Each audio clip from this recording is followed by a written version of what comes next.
reflexionar también un poco, porque me gusta reflexionar con gente racional y pensante. Lo tengo a Ricardo Alfonsín en línea. ¿Qué tal, Ricardo? ¿Cómo estás? ¿Cómo te va, Eduardo? ¿Qué decís? ¿Eduardo? ¿De dónde sacaste, Eduardo? Eduardo, estoy preocupado por lo que oía. Eduardo Duarte. Te quedaste enganchado. Sí, claro. sí, preocupado. Y preocupado. Y sí, tenés razón, ¿no?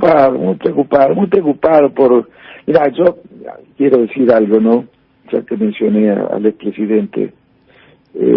Quiero dejar a salvo mi afecto por él, que sé que vos también. Sí, yo ayer vos sabés que lo dije, que sí. se enojaron incluso algunos representantes de organismos de derechos humanos, porque yo le tengo respeto por lo que él hizo. Sí, yo me acuerdo de todo, cómo fue esa transición, nadie me la contó, la viví, ¿no? Cómo Raúl también apoyó y acompañó. Claro, los radicales fueron funcionarios del gobierno de él. Exacto. ¿No? Sí. Bueno, y algunos radicales que no comprendían la dificultad de la situación, como propuesta para resolver los problemas, la única que tenían es no colaboren. Claro. No colaboren, y se enojaban porque Alfonsín no repudiaba la presencia de radicales en el gobierno del doctor Duhalde. Esa era la única propuesta que tenían entonces algunos, no colaborar. No se acordar un poco de lo que pasa hoy, ¿no? Bueno, pero te digo que, a ver, más allá de la figura del doctor Duhalde, no creo que exista, sinceramente, razón alguna para considerar probable algo como lo que denuncia el expresidente. Y no es una expresión de deseos o que me niegue a reconocer esa posibilidad porque sería terrible, sino que hay objetivamente razones que descartan esa posibilidad. No se dan ninguna de las dos condiciones que hacían posibles los golpes institucionales. Ni las Fuerzas Armadas son las mismas, ni la sociedad es la misma, ni las Fuerzas Armadas hoy son las que existían cuando se producían los golpes, aquellas Fuerzas Armadas que no tenían ningún compromiso con la Constitución y la democracia.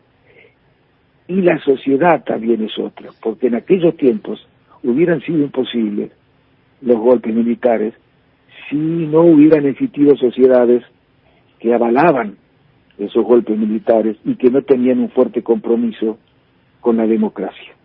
Hoy esas dos cosas no existen. Esos dos elementos hacen improbable esa posibilidad.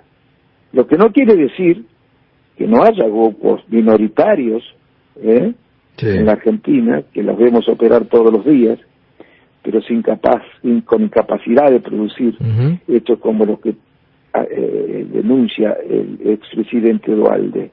Hoy las interrupciones anticipadas de los mandatos no se hacen a través de golpes militares. Hoy funciona el club del helicóptero. Claro. Eso es lo que funciona. Exacto. Helicóptero que funciona a su vez con rencor, con autoritarismo, con odio, con mucho odio, con mucha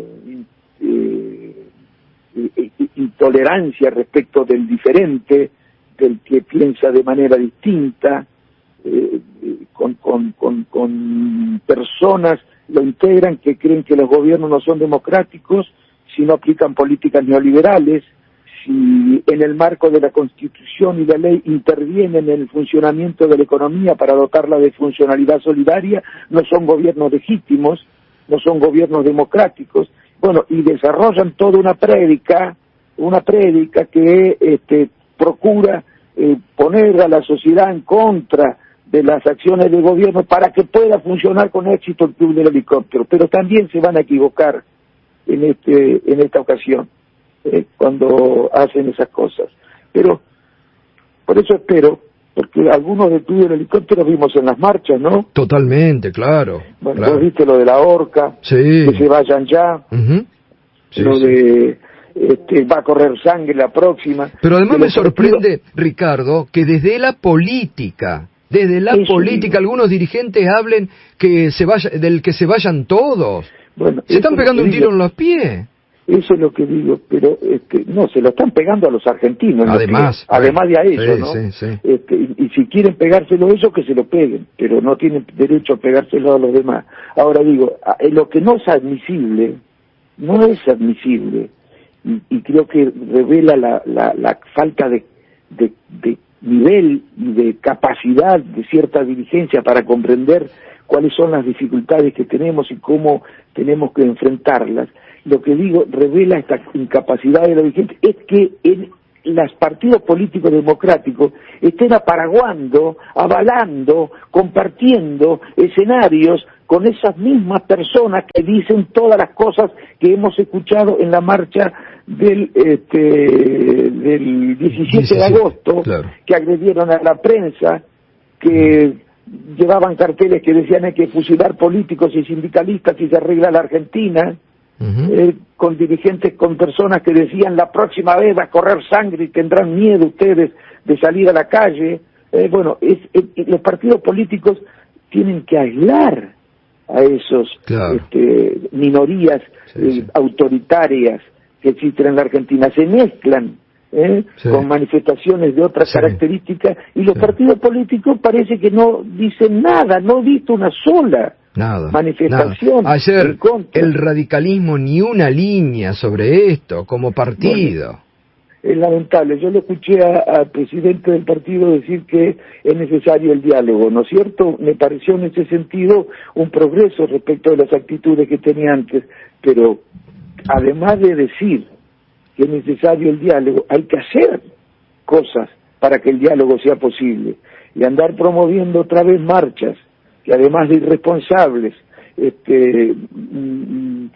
se transforman en escenarios para decir cosas que dividen a los argentinos, no es lo que hace, no es lo mejor, digamos, para generar las condiciones necesarias para que haya un diálogo político al que ha convocado el gobierno desde el principio. Total. Claro, porque que decirlo. La verdad que ayer yo se lo decía al propio Duhalde, ¿no? Le digo, cuando Eduardo Duhalde, que además yo creo que en esto también se equivoca, porque él desea algo imposible en este momento en la Argentina, un gran gobierno de unidad nacional. Y yo le dije, pero Eduardo, el presidente los ha convocado y lo han cacheteado en la cara. Porque lo han cacheteado en la cara al presidente. Mira, yo te voy a decir a qué me hace acordar. Y seguro algunos radicales no les va a gustar lo que digo, pero es así. Yo la viví bien de cerca.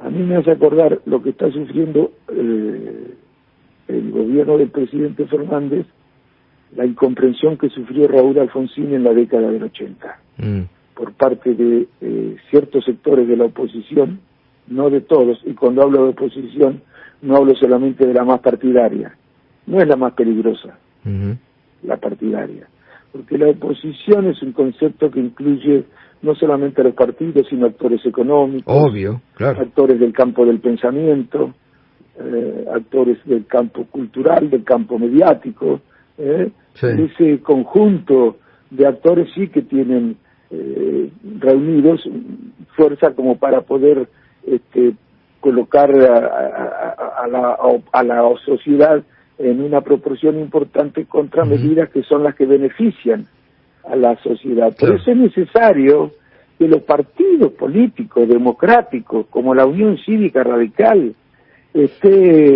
sin perder su autonomía, defendiendo lo que tiene que defender, defendiendo la autonomía de la política y el derecho de los ciudadanos a través de sus representantes a tomar decisiones que impidan que se produzcan los abusos que suelen producirse en el mercado cuando los gobiernos se desentienden del funcionamiento de los mercados. Porque algunos dicen, no, en los mercados no hay abuso porque nosotros no podemos hacer nada si los consumidores se oponen a que lo hagamos. Pero eso no es cierto, porque los consumidores no tienen el poder para oponerse. Y se aprovechan algunos de que no tienen el poder para oponerse a determinadas decisiones que se toman en los mercados para abusar de ellos. Y el Estado debe impedir que esos abusos se produzcan en el mercado. Para eso, entre otras cosas, existe la política. No solamente para impedir las violaciones a la ley, sino también para impedir abusos. Total. Que signifiquen aprovecharte de los más débiles. Eso es una obligación moral de los Estados.